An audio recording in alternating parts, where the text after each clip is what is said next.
Hello बच्चों, so let's see this question. In this question, it asks, explain why in a sound wave a displacement node is a pressure antinode and vice versa. तो सबसे पहले बच्चों हम इसका ए part देखें.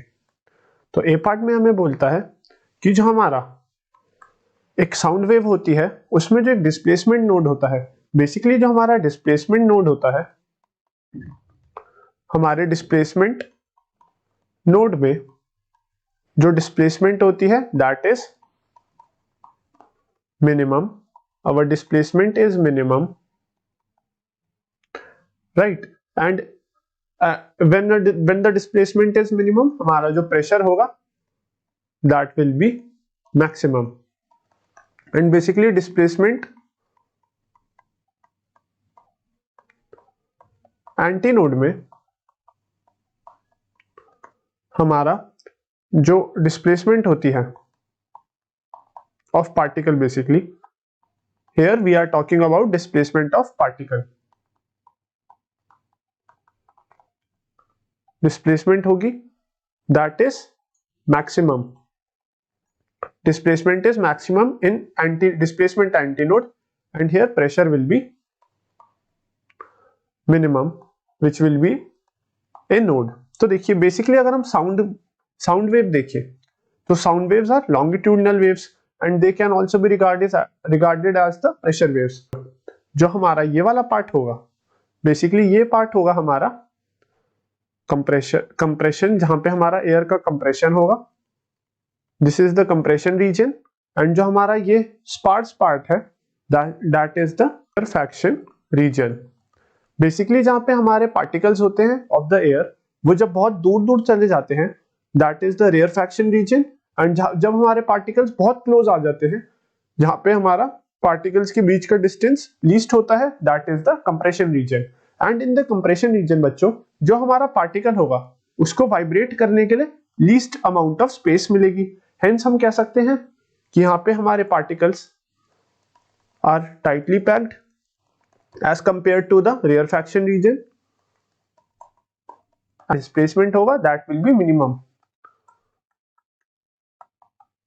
Right बच्चों. And in the rarefaction region हमारे जो पार्टिकल्स होंगे that will be here displacement will be maximum, because जो हमारे पार्टिकल है बच्चों इन द रेयरफैक्शन रीजन इनको फुली स्पेस मिलेगा मूव करने के लिए. हेंस यहाँ पे हमारा देखिए, यहाँ पे अगर पार्टिकल फुली मूव कर सकते हैं इजीली, तो यहाँ पे हमारा बेसिकली प्रेशर नोड बनेगा. यहाँ पे हमारा pressure will be minimum and in this region our pressure will be maximum because यहाँ पे jam packed है हमारे particles, तो यहाँ पे pressure होगा that will be very high as compared to the rarefaction region. Pressure will be maximum in this compression region and pressure will be minimum in this rarefaction region. So हमारा यहाँ pressure node बनेगा and हमारे इस compression वाले region में pressure antinode बनेगा. So the answer of this A part is like this. अगर हम इसका B part देखें, which says bats can ascertain distances, directions, nature and sizes of the obstacles without any eyes. So basically बच्चों जो हमारा bat होता है that can produce very high ultrasonic waves, ultrasonic sound waves which when get reflected by a insect or any object, वो हमारा उस bat तक पहुंचती है upon reflecting. and वो bat होता है जो हमारा that can hear and sense कि हमारा जो डिस्टेंस है between it and the insect, वो इंसेक्ट या ऑब्स्टिकल वो कितना है, वो असर्टेन कर लेता है distances, nature and size of the obstacle और insect by using ultrasonic sound waves. Ultrasonic sound waves. And वो जो अल्ट्रासोनिक साउंड वेव्स है that are of very high frequency, जो कि सिर्फ वो बैट ही सेंस कर सकता है और हेयर कर सकता है. तो जब वो रिफ्लेक्ट होके आएगी इंसेक्ट से, तो बैट वो हेयर कर लेगा एंड वो असर्टेन कर लेगा कि जो उसके और उस इंसेक्ट के बीच का डिस्टेंस है वो कितना है और वो जो इंसेक्ट है या ऑब्स्टिकल है उसका नेचर और साइज कैसा है. So this will be the answer for the B part here. So अगर हम इसका सी पार्ट देखें, जो कि सी पार्ट में कहता है a violin note and sitar note may have the same frequency, yet we can distinguish between the two notes. देखिए हमारा जो एक वॉयलेंट नोट होता है, हम वॉयलेंट नोट और सितार नोट को डिस्टिंग्विश कर लेते हैं इवन दो अगर उनकी कोई भी एक फ्रीक्वेंसी सेम हो। बिकॉज देखिए, जब कोई भी हमारा वॉयलिन या सितार या कोई भी इंस्ट्रूमेंट हमारा बजता है तो वो सिर्फ एक सिंगल फ्रीक्वेंसी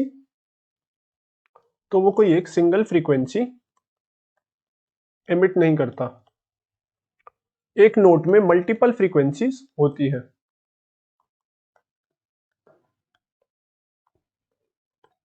वो सिंगल फ्रीक्वेंसी एमिट नहीं करता, उसमें मल्टीपल फ्रीक्वेंसीज होती है। सो अगर इवन दो उनकी कोई एक फ्रीक्वेंसी भी, लेट अस सपोज कि उनकी फंडामेंटल फ्रीक्वेंसी सेम है, लेट अस सपोज उनकी फंडामेंटल फ्रीक्वेंसी सेम है, बट फंडामेंटल फ्रीक्वेंसी सपोज होने से उनके नोट सेम नहीं हो जाते क्योंकि वो मल्टीपल फ्रीक्वेंसी से एक नोट बना होता है। तो अगर उनकी फंडामेंटल फ्रीक्वेंसी सेम हो भी गई बट उसकी फर्स्ट हार्मोनिक या सेकेंड हार्मोनिक या थर्ड हार्मोनिक उसकी हो सकती है कि डिफरेंट हो। सो इवन दो उसकी फंडामेंटल फ्रीक्वेंसी सेम हो, वो दो वॉयलिन नोट और सितार नोट हम डिस्टिंग्विश कर लेते हैं बिकॉज ऑफ उनकी अदर फ्रीक्वेंसीज मैच नहीं करती, इवन दो उनकी कोई एक फ्रीक्वेंसी भी मैच कर जाए। एंड उनकी जो स्ट्रेंथ ऑफ फ्रीक्वेंसीज भी होती है उस पर भी डिपेंड करता है कि इंस्ट्रूमेंट कैसा है, उससे भी हम डिस्टिंग्विश कर लेते हैं कि उसकी फ्रीक्वेंसी की स्ट्रेंथ कितनी है। कोई हाई पिच हो सकती है, कोई लो पिच हो सकती है। सो उससे भी हम डिस्टिंग्विश कर लेते हैं कि कौन सा वॉयलिन नोट है और कौन सा सितार नोट है।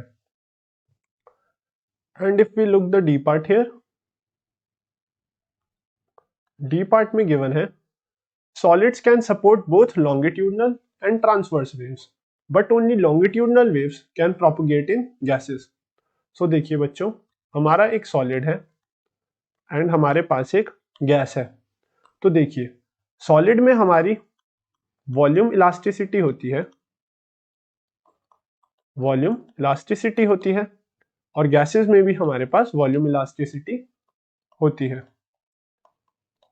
बिकॉज जो दोनों में मॉलिक्यूल्स होते हैं they can vibrate.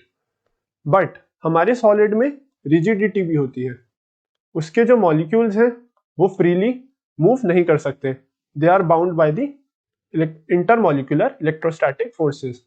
But gas में हमारे फ्री गैस मॉलिक्यूल्स होते हैं, they can easily vibrate and move from one place to another. But solid में हमारे पास नो फ्री मॉलिक्यूल्स होते हैं, तो इसलिए वो रिजिड होते हैं। अब देखिए, अब हमारी जो वॉल्यूम इलास्टिसिटी होती है उस पर हमारा डिपेंड करता है कि लॉन्गिट्यूडनल वेव्स प्रोपोगेट करेंगी कि नहीं। Longitudinal waves depends on volume elasticity.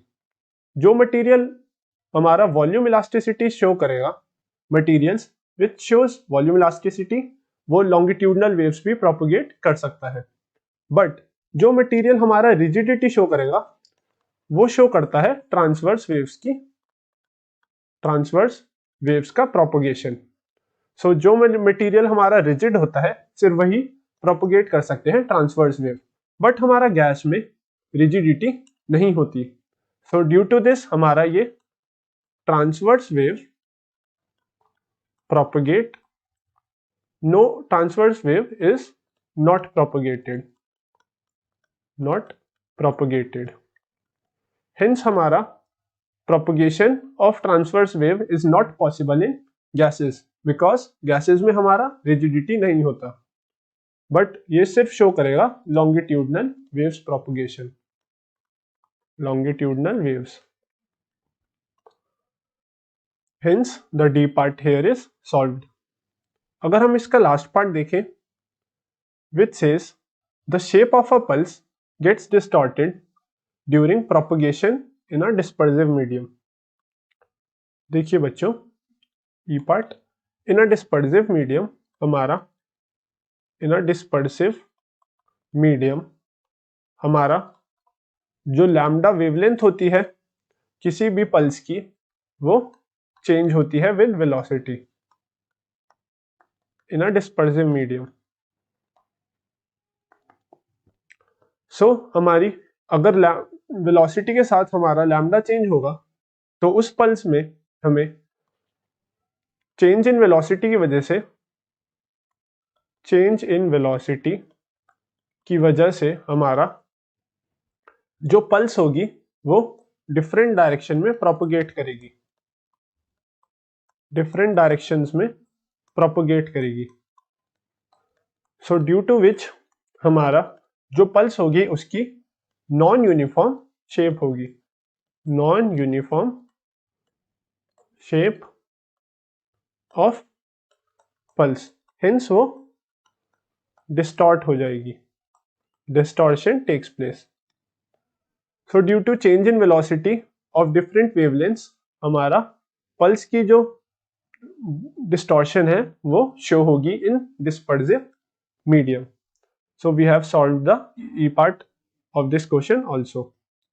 So I hope बच्चों you understand all these answers well and best of luck.